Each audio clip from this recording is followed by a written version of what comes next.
after I graduated, I was already a member of a movement, and I started to work in a local school where I lived, teaching English, but also working with, so I was teaching the like 7th and 8th grade teenagers, but also younger children, because I had to have enough hours. And when my life moved me on my career to Finland, where I became a kindergarten teacher, self-trained, or learning from my experience, and that's been my life until now, until recently. Okay. What do you mean by self-trained? Because I'm not early years educator by training. I'm a teacher of English, so I founded an English-speaking kindergarten. But the law, always in education, you have laws, of course, would require to be an early years educator. So yeah, this is what, on this side you can see me with some students from Poland back in 81 probably, and these are some photos of my kindergarten kids from like 2002 or 2004, I think. So all my students are grown-ups now, or I don't know where they are. But basically my topic is relationship and sex education, opportunities, challenges, and risks. As I said, I have never had experience of working in England, but having read a lot of things about the education here, I wanted to talk about this issues surrounding relationship and sex education, not only because of English situation, but also in the UK, but also the same problems are now discussed in Poland and in Finland. And these are the issues that I think concern all the teachers, starting from kindergarten. So I want to think, when I cover this topic, which is very broad, about children's right to high level or high quality sex education. This is the big slogan, that this is the children's right. The children's dignity is at risk here. And parental involvement and the political principle, which holds that all people should have a voice in this matter. And by this we mean the stakeholders are parents, of course the teachers or educators, and political realm, of course, the lawmakers, and so all should have a voice, and this is one of the issues. And of course this requires trust, respect, and basically common, we could say common values, because in my experience of being an educator, the most important thing is to agree on values. So even at kindergarten level, we had to have parents to agree what is most important for them, so that their children can receive the best possible care and education.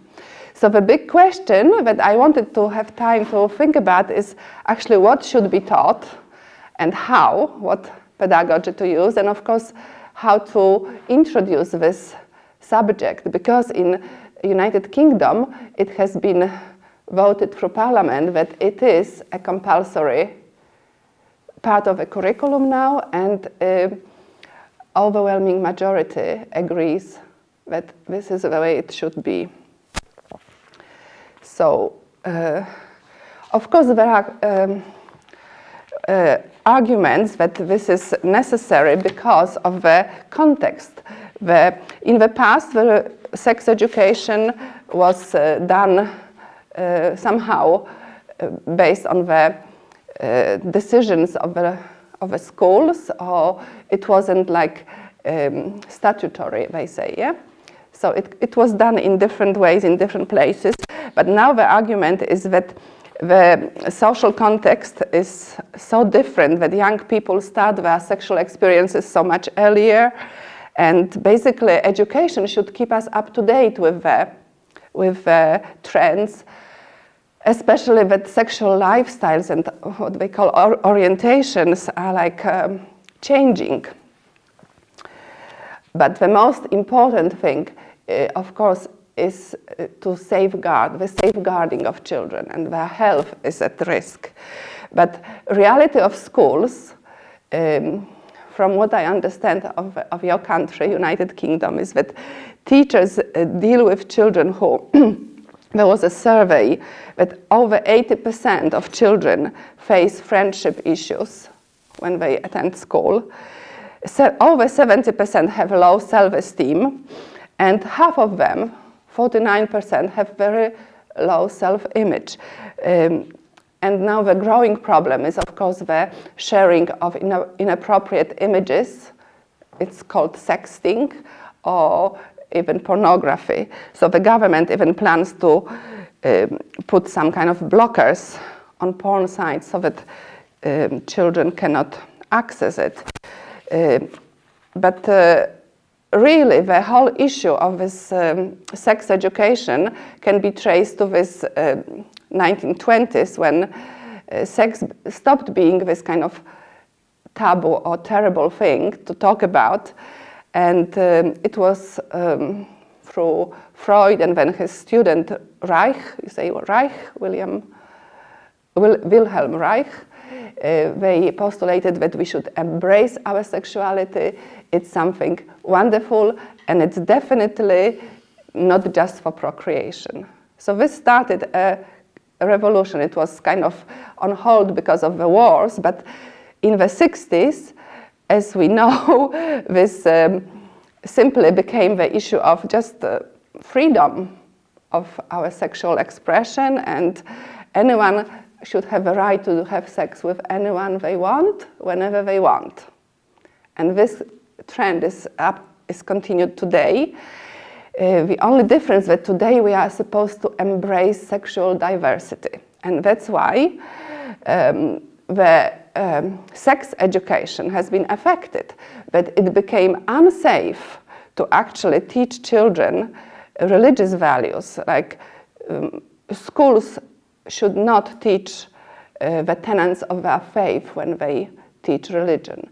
So the law in England from 2020, if I'm correct, it was supposed to be from this year, but is that all the faith schools and basically all the private schools, everybody has to introduce a relationship and sex education. So this is to do with vision of safe, sorry, it should be sex, not safe, it's a mistake, sex-positive society.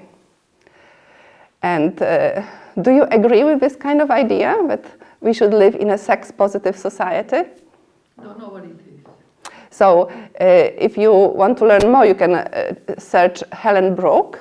She founded Sex Education Forum, and her idea is that we need to teach about sex, relationships, emotions, and inclusion, because sex should be talked about in an open way, and we should be really honest about it. And in many cases, the religious people, they don't understand that puberty is not some kind of difficult time of changes, like physiological changes in our body, but it's really about maturing. And maturity is not the same as innocence. Maturity is actually what is the goal of our lives, that we become mature adults, and this involves making decisions and making choices. So the sex-positive society means that we are mature people who make choices. So this Helen Brooke, and it's called Brooks, basically, pages on internet, say that they are absolutely against promotion of one form of sexual orientation.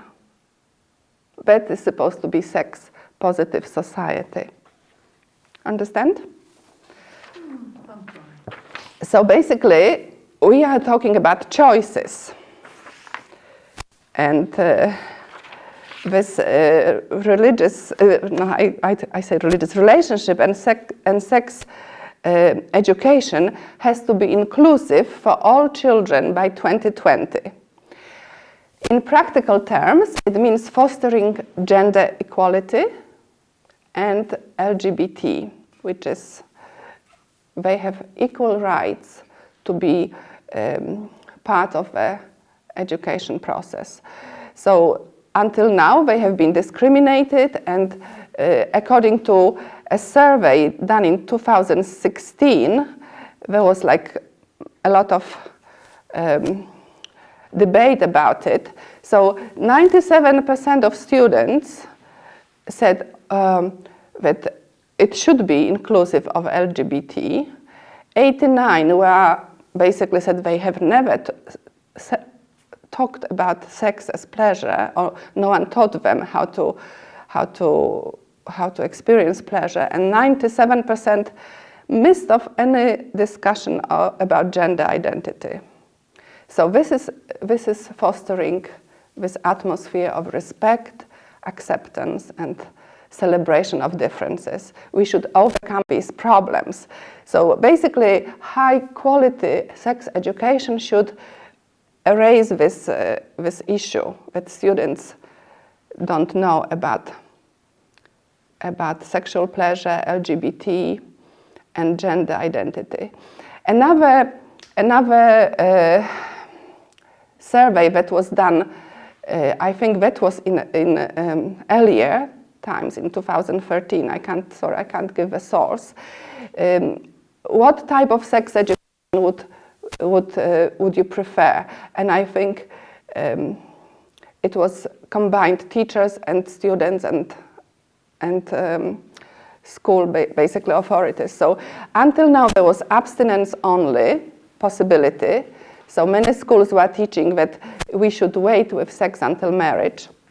Then there was a comprehensive curriculum that maybe we should wait with our sexual experiences until high school is over, and then use safe practices.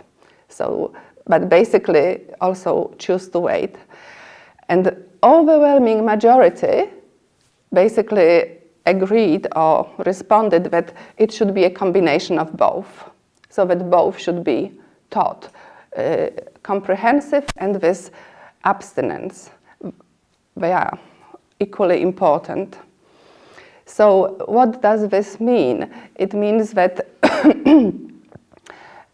when people talk about this high quality, it should have a balance of both. But I think the previous one said that absolutely no religious preference of any one sexual orientation, which usually involves waiting until it is marriage. So I see this as a problem, and we can think about why.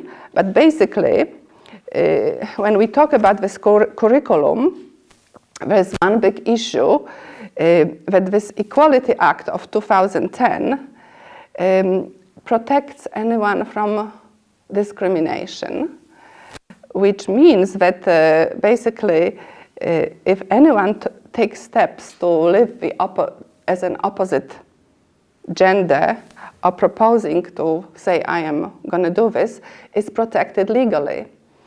So basically schools have no choice now, and they are required to consult parents, but schools will decide their way anyway, because the law says that it should be taught in a certain way. So they cannot veto the curriculum at schools. There is another requirement that the school policies should be published online, so everyone can have access to it. But in reality, no one can change it. Whatever has been decided, and there is basically no choice. But the guidelines, actually, the guidelines is that the primary schools should focus on relationships, and the secondary schools will introduce the LGBT. which seems to be a quite sensible or quite okay proposal. However, when they talk about family, we understand that the family is not understood as a one kind of family, man and woman, but there are many kinds of families. And this is actually starting from children as young as 4 years old in many countries in Europe now. So are you kind of familiar with this topic? But it's maybe different in Poland, because there is a very Catholic approach to education, and actually I think there has not been a relationship education as such in most cases, because sex education was done by, like, sometimes only there were assigned hours.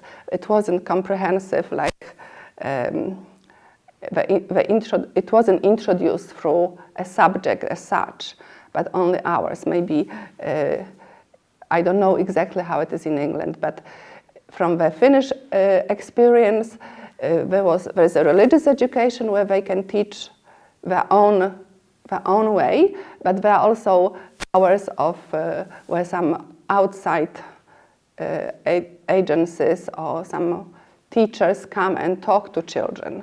And of course, in kindergarten level, we never had it in Finland until recently, that they started to ask teachers to sign this non-discrimination policies. So it's coming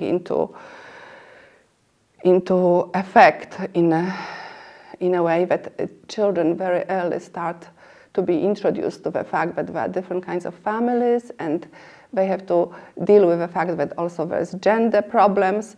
So for me, it's like when I worked for many years with certain types of families, I become insecure. What will happen if I have to deal with something that I don't know how to handle? So of course, one of the issues is how to implement this new curriculum, who will train who, and how the teachers can handle it.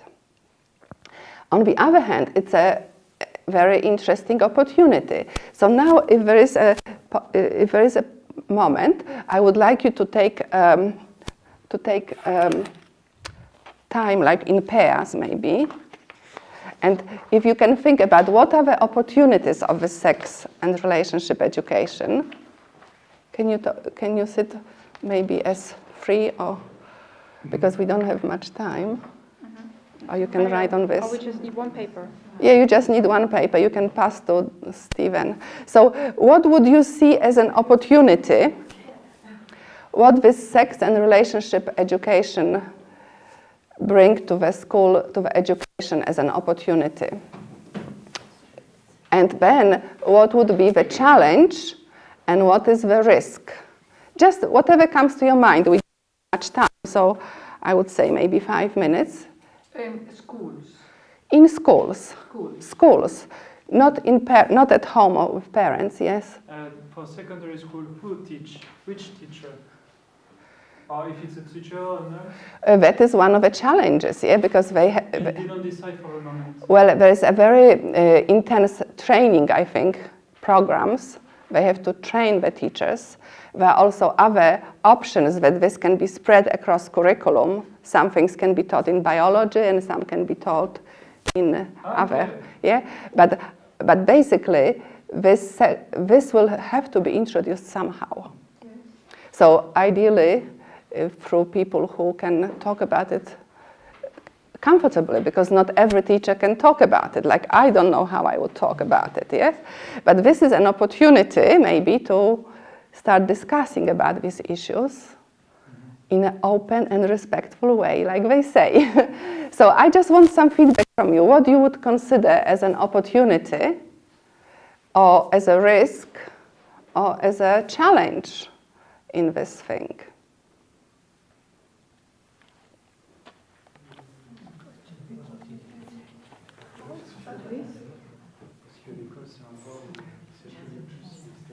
Do you have it in France? So maybe you know how it's done in France.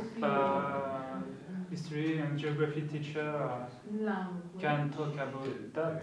Yeah, so that's one of the opportunities to actually talk about it seriously. But do they talk about LGBT? Yeah, they do. Okay.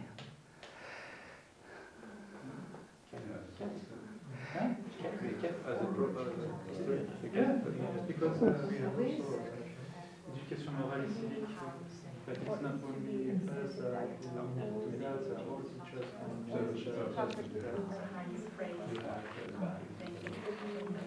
For relationship?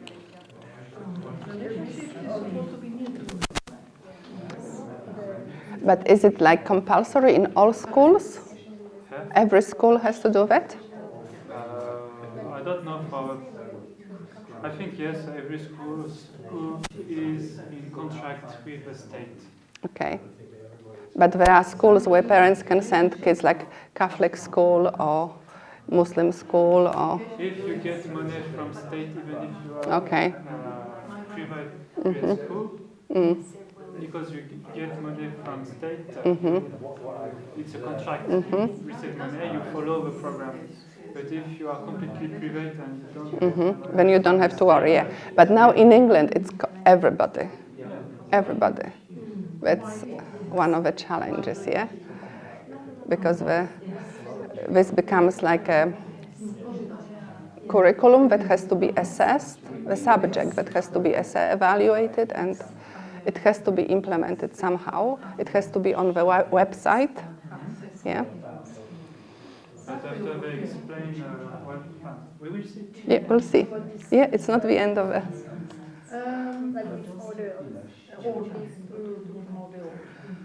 That's the opportunity.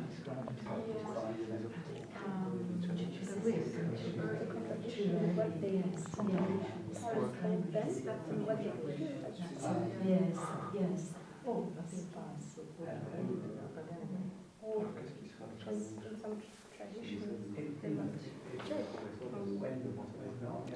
Anyway, that's already like disclosing one of the opportunities. Do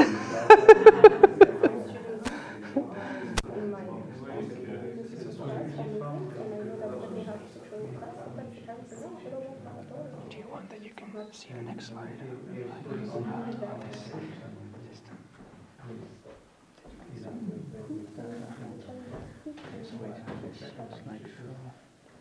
I'm fine with this. I'm fine because I have it here as well.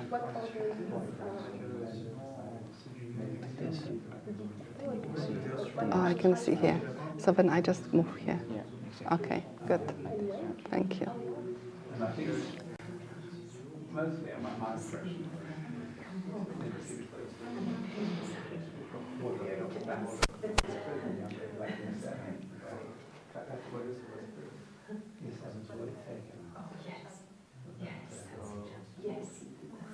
So it was year 8 up to university. But, you know, that was... Yeah, ready? Shall we? Simply confusion of messages, what we told. Okay.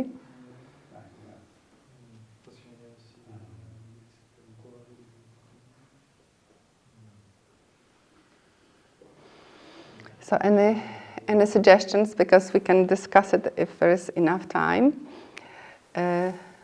You have something? Yeah, can you share? Yes. One challenge. Challenge, yeah? Challenge the language to make it inclusive. The language? Yeah, but I would like to start with the opportunity. Okay. This is my favorite subject, opportunities. I think the opportunity would be to promote education that shows that relationship comes first and then sexual encounter comes second. That is an opportunity. I see it as an opportunity because that would include any kind of gender preference, whether you're gay, whether you are trans, or whether you are whatever you have, whatever have you. So, So opportunity is the relationships. It was already, yes, it should be an opportunity, because until now maybe there was not really, the relationships are basically goal of education because it's a social context and we learn about relationships at school. But to teach about relationships is an opportunity to develop this kind of curriculum, right? Okay, we were thinking in terms of what is the opportunities of sex education in schools. I see it as an opportunity to teach the order of relationships come first and then sexual empowerment. Okay, yes. Second, I see it as an opportunity because that can enclose all Everybody. kinds of gender preferences, which is, we are invaded by all sexual diversity, basically, and we can't go against it. Yeah, It's the reality. yeah. Challenges? The challenges will be the language. It will be always language. What language do we use for that? Which involves an extensive learning. Who teaches it? And the risk would be the contradictions found between what parents teach the children Exactly. or don't teach the children and the school policy. Yeah, so conflict is there as a risk. You had something from France as a. Have you got any suggestions? For opportunities, we thought it's important to discuss about that. Yeah, discussions. Yes. Because you can have different kind of stereotypes of each other. And yes, it's a moment to try to understand together what we are talking. And challenge, I don't know if we maybe. What we wrote was about, like, you have to do this. The challenge would be that all the schools have a message that is consistent. Yeah. Okay. And that is quite difficult, I'm sure. You had discussion.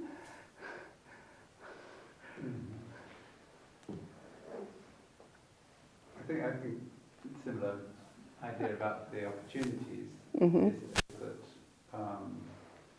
that it gives a basis where values and beliefs can be discussed, and therefore, for a unificationist teacher, we have an opportunity to Absolutely. have some input on that. Absolutely. Yeah.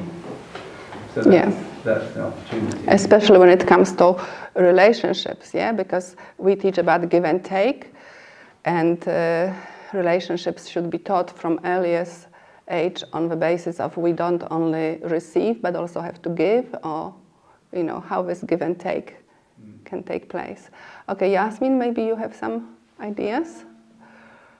Yeah, like challenge, very similar to yours actually about the language, because for a teacher I can imagine it's very difficult how to say certain things, like you need to reflect and be really aware, because you never know like who's sitting in your classroom and you don't want to offend anyone. And yeah. That's a huge challenge.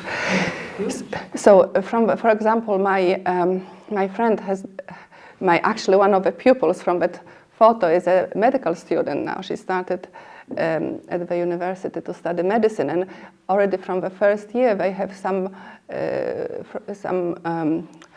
from this LGBT community. So they have specialists to come and teach them about these issues. Like as a doctor, you have to really change your mindset from now on, because when you see a patient, you don't assume their gender, or you don't say that she's a lady or she, this is a big challenge. But I do agree that this is a brilliant opportunity to challenge everybody, both parents and pupils, and basically to reflect on themselves, on their relationships, and the fact that relationships are suggestion that they should be implemented, this education should be really focus of this primary school, because so much is happening that is a foundation for our future life. How to make friends, how to deal with many of the issues when we talk about later age, like consent, how to avoid exploitation and everything. This is based on our relationship, firstly, to ourselves, our mind and body, and of course there is a lot of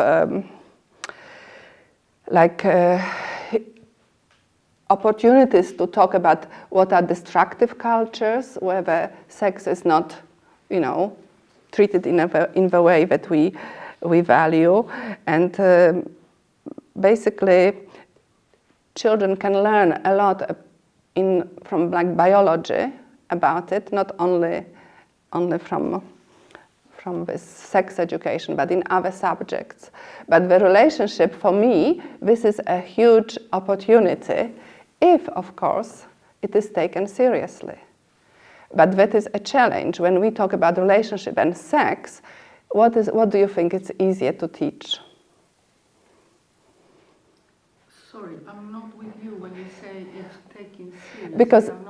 Because many teachers, when they have something extra to do, they don't take it seriously. They just do it. Unificationist teachers? No, I'm talking about school system.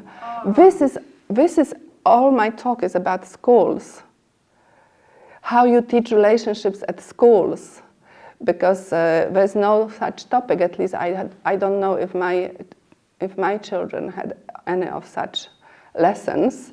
They had definitely, probably, David, you can say, but there was some kind of talk by the school nurse or somebody about sex, yeah?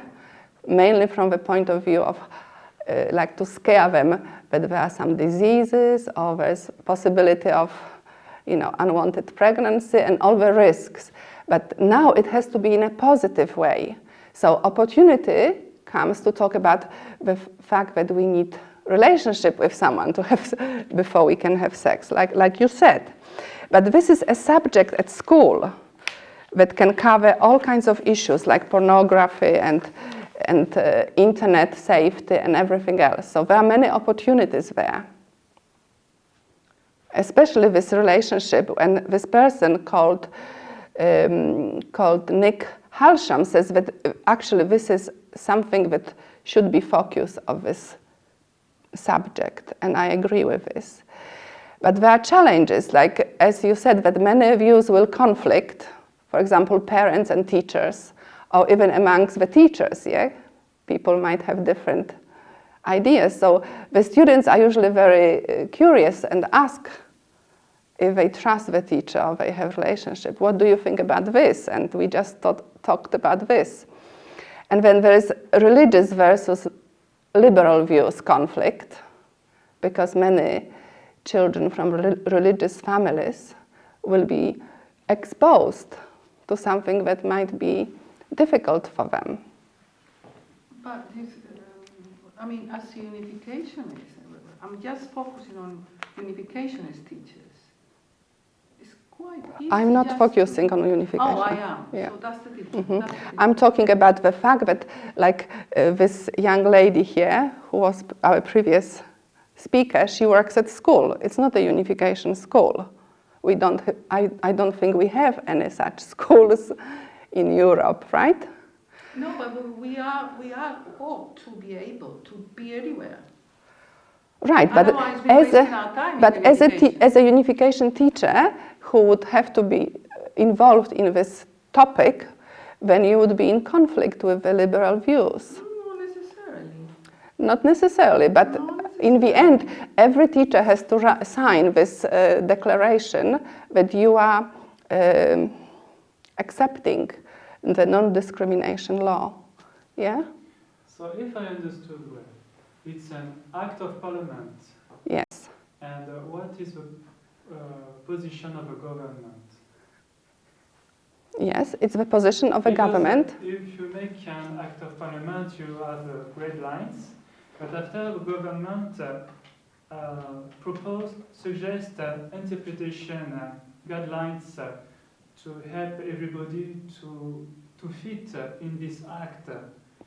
Yeah, I would like to know if there are documents of any pages where they precise what they hear, they listen about relationship, which definition they give about relationship. No, sex there is no education. such documents. That's the challenge. They did not do anything. They just said you do that, but they didn't give guidelines. Well, there are some guidelines, and I will talk about it a bit later, but I understand that the main thing that has been put into like law that is required by, as a teacher, you have to sign it, is a non-discrimination law. So you cannot discriminate against any person who has different sexual orientation, or you cannot basically accept the views of the parents who say, I don't want my children to be in these lessons, because until now you could just say, my children are not going to listen to this. I don't want my child to be taught by lesbian. What? The relationships come first and then sexual No, but encounter. until now there's no relationship education. That's the point. But you can teach it. Well, As of part course, of of course course. you can. But then it has to be put. It has to be put into curriculum, because in England, in Finland, maybe there's some freedom what the teachers do. But I think here you have to follow curriculum, and that's the thing. So of course, in some ways, it is taught, especially in the early years, absolutely. But basically, the big challenge is with resources and training that the school system is facing now. I Yeah. am personally developing a kind of curriculum under the heading of health and social care. That's wonderful. I don't need to talk sex or to say relationships, but I can teach it. Yeah, but if the school can buy it from you, or if you can be part of it, then wonderful. That's what my dream would be, that as a project of Crane's Club, we have a discussion of like what should be taught and how to teach it, and basically to create this curriculum. That would be great, because actually the schools need it. But what they get is what the organizations funded by certain, groups are proposing. So the risk, what I'm trying to say, is that instead of teaching children how to think, they will be taught what to think. There's such a risk that the people who will teach, the teachers will just say, okay, I'm going to do this according to the guidelines, instead of proposing that the children really have access to many different resources, like you can have discussions, but who is going to do it? Yeah? It has to be a teacher who is really passionate and comfortable with this topic. But normally they just follow some kind of guidelines. So the guidelines, I will come back to it. But also the idea is that it should safeguard children, so that all those LGBT influences are saying that until now, their children, or basically teachers, they are really at risk of being excluded or persecuted. Yeah, they suffer so tremendously because there is bullying. They are not accepted. So now the idea is that they are completely accepted. But is there any guarantee that it will stop the bullying, or maybe it will increase bullying? Okay, I am a little bit confused. Are you saying that in a way you have an agenda against gay, against homosexuality, against trans, and against all this sexual diversity? Me personally? Yes, I'm just trying to figure out, because Okay, I'm a little bit confused. I introduced myself as a kindergarten teacher. So in my experience, I have worked for 17 years. I signed all these non-discrimination things, not knowing what it means, right? Until I had this, it's like with different encounter with different culture, when you actually meet a person and you have to be a team player, Okay, yeah? And then you have maybe disagreements, right? all right, okay. Because this person, the teacher that I work with, is telling me, no, you can't give different things for girls and different things for boys. You can't do it because the law doesn't say this. And actually, I find that there is no such law, but the teachers can be completely. I'm not against, but why can't I do the way I want to do it, especially if it's my private school, yeah? Do you understand? So basically, it turns out that you can't, the guidelines of a training is in kindergartens in Finland, you can't say you are a girl or you are a boy. So how do you call them? The children. And think how confused the child is if the children are told that you can't say that this is a girl or this is a boy. How confusing for 5-year-old or 4-year-old it is. How I am getting emotional about it because that's one of the reasons I'm glad I have reached the retirement age. But this is happening in a big daycare centers that have 200 children, and the teachers basically, they just want to do their job. But the relationship with a student is completely different in this context. And of course, we want to do our job of having good relationship with every child. And I am not against it, but I don't want to be required, even for the sake of good teamwork and harmony with my staff and other teachers. But this is what I'm saying. The risk is that bullying will occur among the teachers, you know, if somebody has different opinion. I'm with you. Because now it's not a question of difference of opinions, it's a question of law, and like you should just, you know, do what you are told. So there is another thing of this mental health. Will this mental health of children improve or deteriorate through this new subject that is introduced? Basically, you can say that many children can be exposed to something that doesn't help with their development. And that is a fact, and we can discuss it. There's no time here for this. But ideally, it shouldn't be gay rights instead of parents' rights. Do you agree with this or not? So, but this is the reality. The parents have no say in this. Even the whole idea is that no, we need respect and communication and equal rights. So what the danger of a risk that there is an indoctrination in the name of tolerance.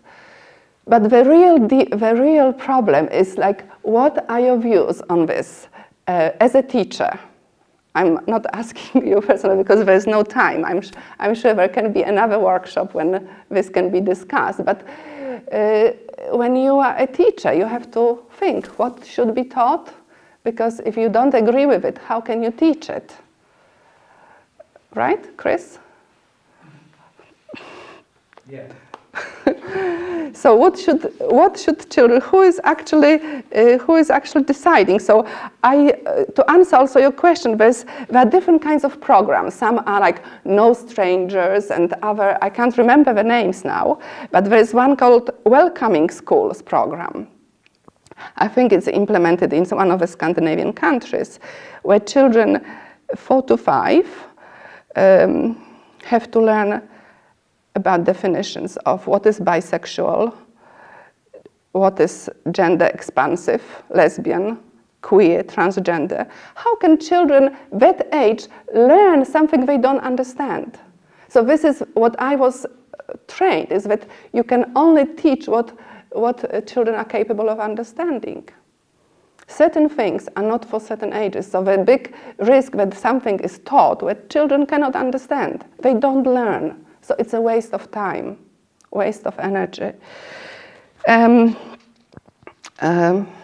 basically... Surely you have to accept that some boys or girls don't feel that they belong to X or Y gender. Can you accept that? Absolutely. In my setting, like we had years where there were maybe only 2 boys in a big group of girls.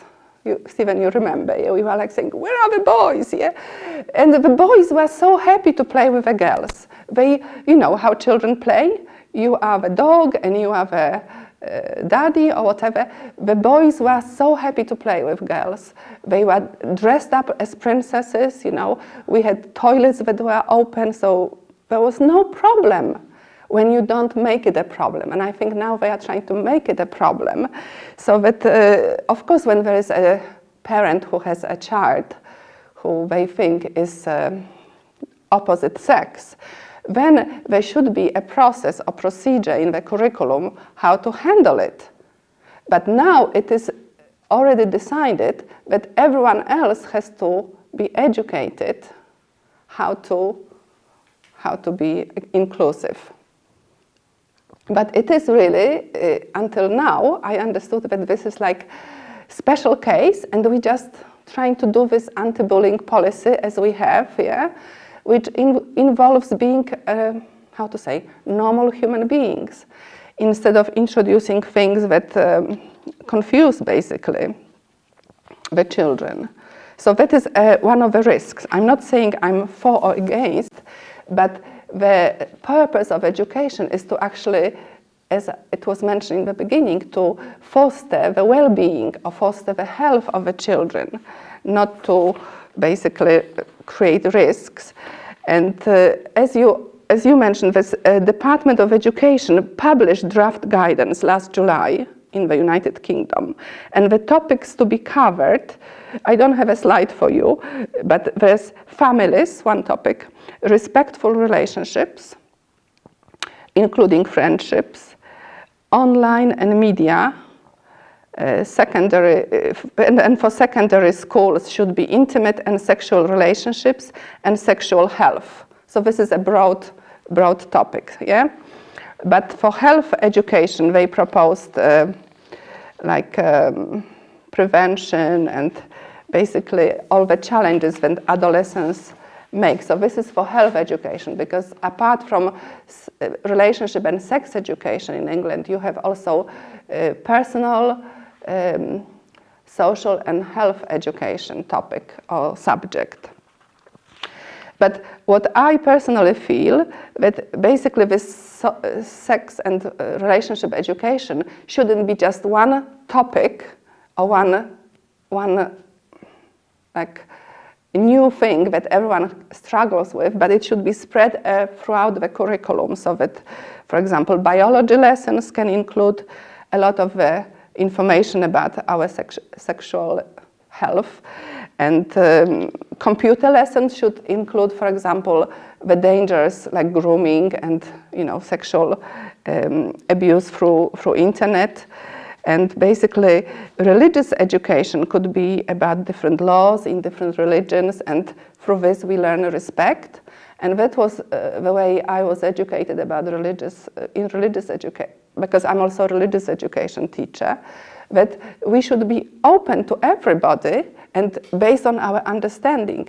The question is, should this age of children be required to understand all this? Because you can only build on what they can learn at one level to go to the next one. But basically,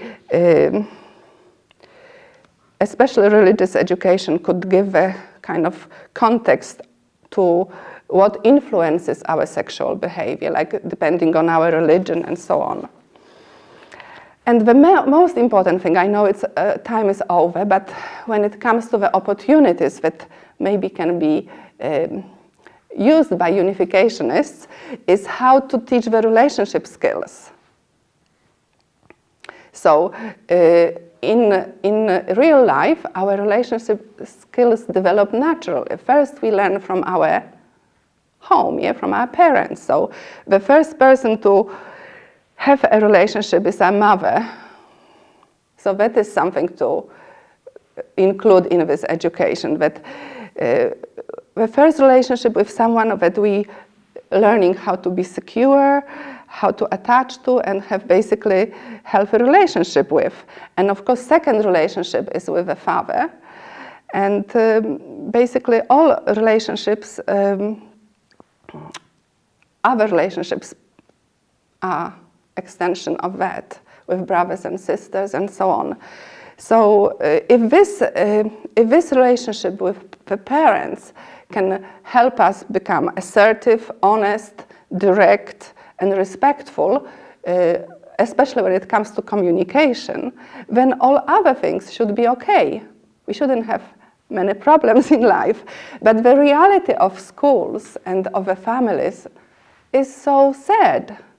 How many children that you teach or you will teach have no parents? No, they don't come from families that can teach that. So this is the big problem for education, and especially for this sex education.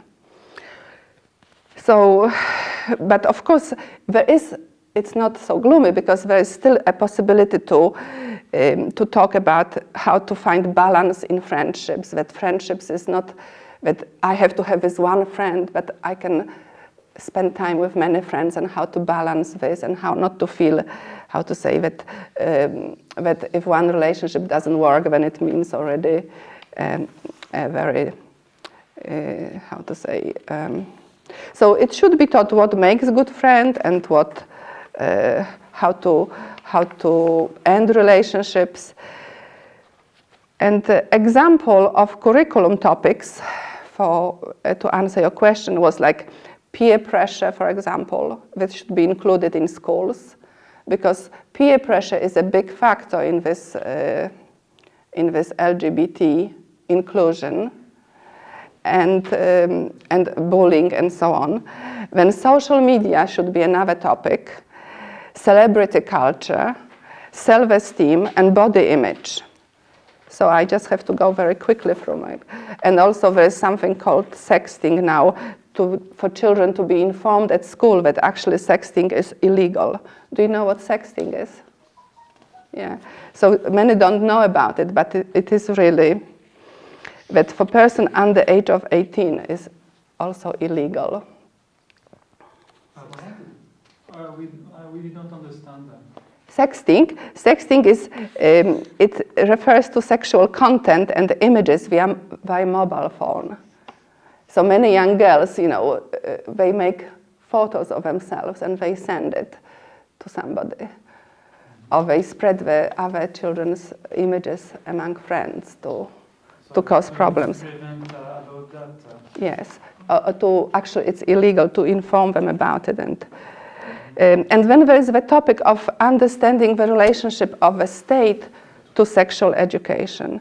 So in practice, what I want to stress is that parents, through this law in England, and this vision of this sex-positive society, they lost the right to educate their children.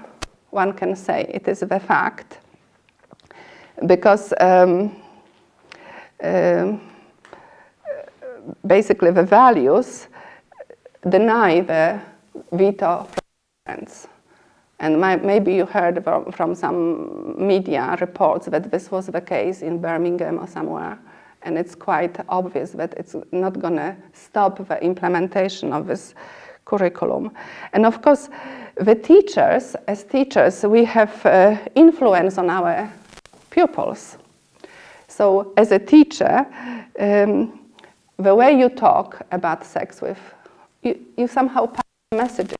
But now you are obliged to have a certain way of talking, or being not able to say what you want. And I think William will address this topic about freedom of speech. But from my point of view, as a teacher, it's just like doctor is obliged to help or to save lives, the teachers are also obliged to guide the children and help them in their life. So what kind of training do teachers need to teach this topic now under this new guidelines of inclusive education? And one can say that yes, you have a choice in a way to have homeschooling, right? So that is the choice the parents state, to either raise children that reflect their own values or the state values.